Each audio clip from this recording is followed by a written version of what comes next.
சொல்கிறா இதுக்கூட இத்தனை வாட்டி ஃபோன் பண்ணிருக்க. டே மச்சான் 5 நிமிஷம் தானே இருக்குது. கரெக்டாக 12 மணிக்கு ப்ரப்போஸ் பண்ணால் ஓகே இல்லை? காலையிலேருந்து இதோட 12 வாட்டி கெட்டடா. அதெல்லாம் சொல்கிறா ஓகே சொல்லுவா.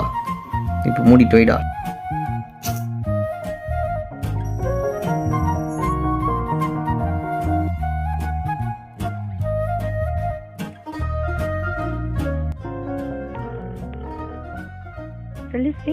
இல்லை ஃபஸ்ட் விசேஷே நானாக இருக்கலாம் தான் 11:59 நானே கால் பண்ணேன். உன்கிட்ட ரொம்ப நாளாக ஒரு விஷயம் சொல்லணுன்னு. உங்கள் ஏர்டெல் மொபைலில் அவுட் கோயிங் சேவைகள் முடிவடைந்து விட்டது.